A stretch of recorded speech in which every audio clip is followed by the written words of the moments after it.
इस वीडियो में हम लोग देखेंगे परिमेय संख्या और अपरिमेय संख्या। 9th क्लास और 10th क्लास दोनों क्लास में परिमेय और अपरिमेय संख्या पढ़ना है। सबसे पहले परिमेय संख्या का परिभाषा को देखेंगे। आप परिमेय संख्या के परिभाषा याद कर लीजिएगा और इसको समझ जाइएगा तो अपरिमेय संख्या अपने आप समझ में आ जाएगा कि किसको कहते हैं। यहाँ पे ध्यान दीजिएगा कि परिमेय संख्या का यह जो परिभाषा हम लिखे हैं, जैसे यहाँ पे पूरे किताब में यही परिभाषा दिया रहता है, लेकिन समझने के लिए नीचे एक लाइन में हम जो लिखे हैं, विशेषकर इस बात पे इस लाइन पे आपको ध्यान देना है। यह सभी किताबों में दिया रहता है कि वैसी संख्या जिसे p/q में लिखा जा सके जहाँ q बराबर नहीं हो 0 परिमेय संख्या कहलाती है। यानी q का मतलब है कि भिन्न जो होता है अंश बटा हर होता है। भिन्न जो होता है अंश बटा हर होता है, तो किसी भी भिन्न का हर 0 नहीं हो सकता है, क्योंकि 0 से किसी भी संख्या में जब हम भाग करते हैं तो वह परिभाषित नहीं होता है, अपरिभाषित हो जाता है। तो इसलिए q का मान कभी भी 0 नहीं हो सकता है। p का मान 0 हो सकता है। यह किताब का डिफिनीशन हो गया। एक लाइन में यहाँ पे हम लिखे हैं, जो संख्या का पूर्ण वर्गमूल नहीं निकाला जा सके वह अपरिमेय संख्या कहलाती है। यानी केवल आपको ध्यान में रखना है कि जिसका वर्गमूल नहीं निकल पाता है वह अपरिमेय संख्या होता है, और जिस संख्या का वर्गमूल पूरा पूरा निकल जाता है वह परिमेय संख्या हो जाता है। जैसे यहाँ पे एक एग्जाम्पल में लिखे हैं 72 रूट के अंदर है, तो 72 का जब वर्गमूल जब निकालेंगे हम अभाज्य गुणनखंड विधि के द्वारा, सबसे पहले इसका अभाज्य गुणनखंड करेंगे तो इसका अभाज्य गुणनखंड हो जाएगा 2 गुने 2 गुने 3 गुने 3 गुने 2। देखिए तो यहाँ पे 2 दूनी 4, 4 तय 12, 12 तय 36, 36 दूनी 72, 72 आ गया। तो वर्गमूल इसका जो होता है, जोड़ा में जो संख्या रहता है वह एक बाहर निकल जाता है। तो 2 यहाँ पे जोड़ा में है तो 2 एक बाहर निकल गया। फिर यहाँ पे 3 जोड़ा में है तो 1 3 बाहर निकल गया। लेकिन यहाँ पे 2 का जोड़ा नहीं है तो यह रूट के अंदर ही रह गया। तो यहाँ पे 72 का पूर्ण वर्गमूल नहीं निकल पाया, इसलिए यह अपरिमेय संख्या है। ऐसे अपरिमेय संख्या के बारे में आपको ध्यान में रखना है कि वह संख्या अपरिमेय संख्या होता है जिसका पूर्ण वर्गमूल नहीं निकाला जा सकता। अब यहाँ पे पाई एक अपरिमेय संख्या होता है, यह याद रखिएगा। यह ऑब्जेक्टिव में सीधे पूछता है कि निम्नलिखित में कौन अपरिमेय संख्या है, तो इसमें पाई भी दिया रहता है। यहाँ पे अगर पाई का मान 22/7 या 3.14 जो होता है वह दिया रहेगा पाई के जगह पे, तो यह परिमेय संख्या होता है।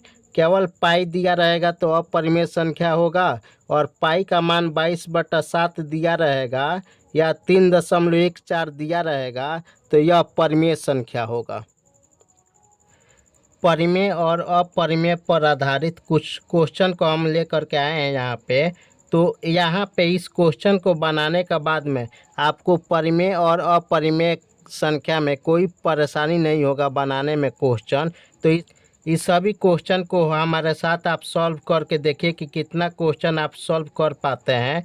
अगर इतना क्वेश्चन आप सॉल्व कर लेते हैं तो कोई भी परेशानी आपको परिमेय और अपरिमेय संख्या में नहीं होने वाला है। नंबर 1 में है 1785, तो आप 1785/1 लिख सकते हैं। यह एक परिमेय संख्या है क्योंकि p/q के रूप में हम इसको लिख दिए। अब यहाँ पे 3.85 है, तो यहाँ पे दशमलव जब हटाएंगे तो दशमलव हटता है तो इसके लिए 1 बैठता है, और जितना अंक पहले दशमलव होता है उतना 0 लिखते हैं। तो 2 अंक पहले यहाँ पे दशमलव है तो 2 को 0 हो जाएगा, यानी 385/100 हो गया। ये भी एक परिमेय संख्या है क्योंकि रूट के अंदर इसमें कोई संख्या नहीं है। इसको P बटा Q के रूप में हम लिख सकते हैं, लिख दिए, इसलिए यह परिमेय संख्या है। अब यहाँ पे देखिए कि 25√2, यहाँ पे √2 है, 2 का रूट के अंदर जोड़ा नहीं है। जब तक जोड़ा नहीं लगता है किसी संख्या का, उसको रूट के बाहर हम नहीं निकाल पाते हैं। तो यहाँ पे 2 है, 2 का जोड़ा रूट के अंदर कोई नहीं है, या रूट के अंदर ही 2 रह जाएगा। तो हम अभी आपको बताए हैं कि वह संख्या जो रूट के बाहर नहीं निकल पाता है, यानी वैसी संख्या जिसका पूर्ण वर्गमूल नहीं निकाल सकते हैं, वह अपरिमेय होता है। यहाँ पे इस 2 को बाहर नहीं निकाल सकते हैं, इसलिए यह अपरिमेय संख्या होगा, अपरिमेय संख्या होगा। अब यहाँ पे देखिए 4 नंबर क्वेश्चन में दिया हुआ है 2√36, तो 2×36 को हम 6 गुने 6 लिख सकते हैं। यहाँ पे 6 का जोड़ा लग गया, तो जब 6 का जोड़ा लग गया तो एगो 6 बाहर निकल गया। तो यहाँ पे देखिए तो 36 का पूर्ण वर्गमूल निकल के 6 प्राप्त हुआ। तो यहाँ पे 6 दूनी 12, 12/1 हम लिख सकते हैं। तो यह पूर्ण वर्गमूल निकल गया 36 का। इस क्वेश्चन को हल करने के बाद में कोई भी संख्या रूट के अंदर नहीं बचा, इसके चलते यह परिमेय संख्या हो जाएगा। अगर रूट के अंदर इसमें बचा रहता तो यह अपरिमेय संख्या हो जाता। 5 नंबर में है पाई। पाई एक अपरिमेय संख्या है। परिभाषा में भी बताए हैं कि पाई अपरिमेय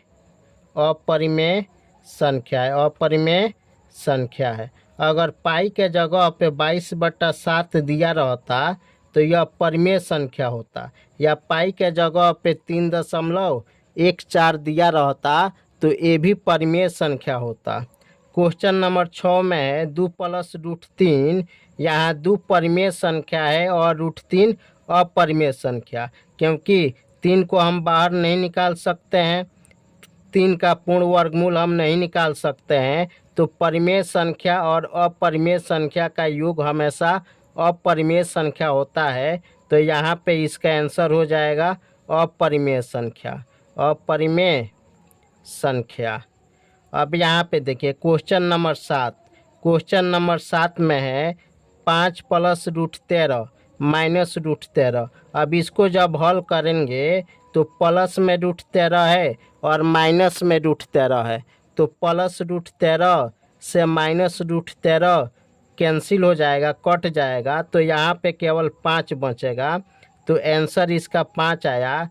5 आया तो यह क्या होगा? परिमेय संख्या होगा। यह एक परिमेय संख्या है, परिमेय संख्या है। अगर यह रूट में कुछ संख्या बच जाता तो यह अपरिमेय संख्या हो जाता। केवल परिमेय संख्या को पहचानने के लिए आप ध्यान में रखिए कि वैसी संख्या जो रूट के अंदर रह जाएगा वह अपरिमेय संख्या होगा।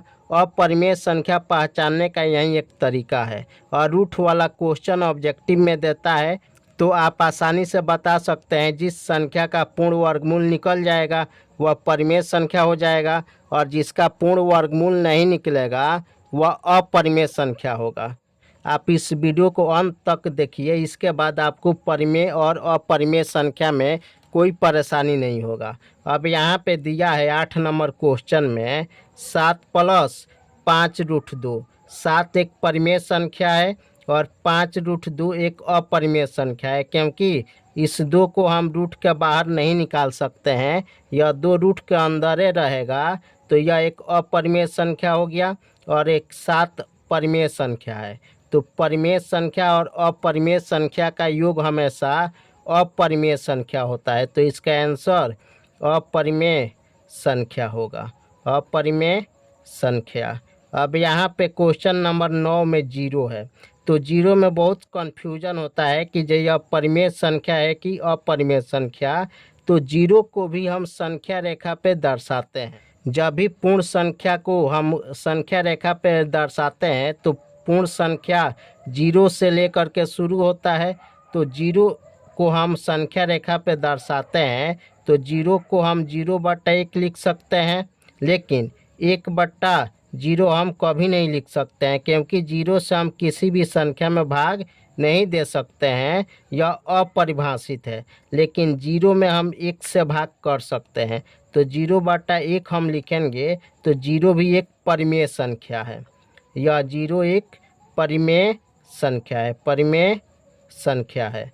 अब यहाँ पे इसको जब हल करेंगे क्वेश्चन नंबर 10 को, तो देखिए तो यहाँ पे 3√7 यहाँ पे प्लस में है और 3√7 यहाँ पे माइनस में है। जब प्लस माइनस में संख्या बराबर होती है तो वह दोनों संख्या कट जाती है। अब यहाँ पे बच गया 2√25। अब इसको जब हम हल करेंगे तो 2 रूट के अंदर 25 का जब अभाज्य गुणनखंड तोड़ेंगे तो 5 गुने 5 होगा। तो अब यहाँ पे 2 गुने 2 गो 5 हो गया, यानी 5 का यहाँ पे जोड़ा हो गया, मिल गया। तो 5 का जब जोड़ा मिल गया तो ये गो 5 बाहर निकल जाएगा, तो 5 दूनी 10। यानी इस क्वेश्चन को हल करने के बाद में हमको रूट में कोई भी संख्या नहीं प्राप्त हुआ, तो इसलिए यह परिमेय संख्या हो जाएगा, परिमेय संख्या। अब क्वेश्चन नंबर 11 में है, रूट के अंदर 121 है।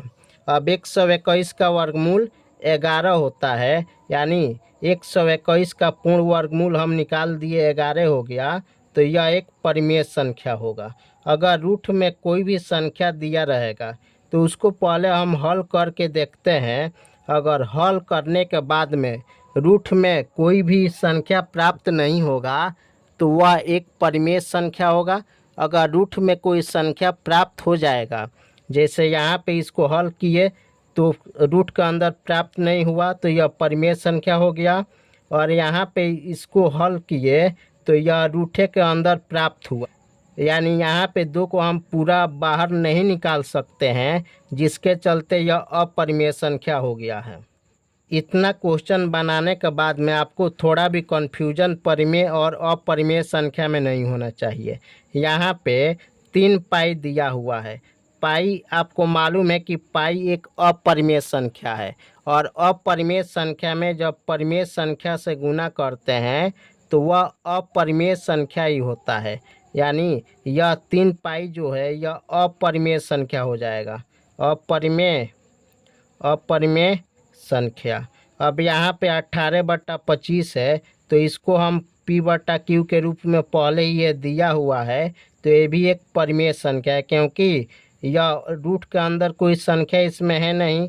आपको अपरिमेय संख्या वही हो सकता है जो रूट के अंदर होगा, बाकी सब परिमेय संख्या है। रूट के अंदर वाली संख्या अपरिमेय संख्या होता है और पाई अपरिमेय संख्या होता है। अब यहाँ पे 125 है, रूट के अंदर 125 है। जब इसका अभाज्य गुणनखंड 125 का निकालेंगे तो 5 गुने 5 होगा। अब यहाँ पे एगो 5 का जोड़ा लग गया, तो एगो 5 बाहर निकल गया। लेकिन इस 5 का जोड़ा नहीं है, तो इस 5 को हम रूट के अंदर रखेंगे। तो यहाँ पे इस क्वेश्चन को हल करने के बावजूद हमको रूट में संख्या प्राप्त हो गया। तो जब भी रूट में संख्या प्राप्त होता है वह अपरिमेय संख्या कहलाता है, अपरिमेय संख्या। अपरिमेय संख्या यह हो गया। अब यहाँ पे -75 है, तो संख्या रेखा पे माइनस वाली संख्या को भी हम दर्शाते हैं, प्लस वाली संख्या को भी दर्शाते हैं और 0 को भी दर्शाते हैं। तो यहाँ पे माइनस में 75 है, तो भी यह परिमेय संख्या होगा, परिमेय संख्या। और यहाँ पे लास्ट क्वेश्चन है, इसमें दिया है 50%। तो अब देखिए तो 50% को जब हल करेंगे, प्रतिशत खत्म होता है तो इसके लिए बट्टा में 100 लिखते हैं। तो 50 दूनी 100, 1/2 प्राप्त हो गया। तो 1/2 P/Q का रूप प्राप्त हो गया यहाँ पे। तो ये भी एक परिमेय संख्या है, परिमेय संख्या। अब यहाँ पे 1 से 16 तक क्वेश्चन जो आपको हल करा है, इतना क्वेश्चन हल करने के बाद में आपको 1% भी अगर परिमेय और अपरिमेय संख्या में परेशानी होगा तो आप इस वीडियो को अच्छा से नहीं देखें, फिर से आपको इस वीडियो को देखने की ज़रूरत है। इसके अलावा कोई भी क्वेश्चन परिमेय और अपरिमेय संख्या से नहीं पूछेगा। सभी प्रत्येक साल मैट्रिक के बोर्ड एग्जाम में 2 से 3 गो क्वेश्चन परिमेय और अपरिमेय संख्या से रहता है, जो इतना ही के बीच में क्वेश्चन रहेगा। इतना क्वेश्चन आपको क्लियर हो गया तो कोई भी क्वेश्चन देगा 2 गो, उसमें आपको कोई भी दिक्कत नहीं होगा, वो आसानी से बन जाने वाला होगा।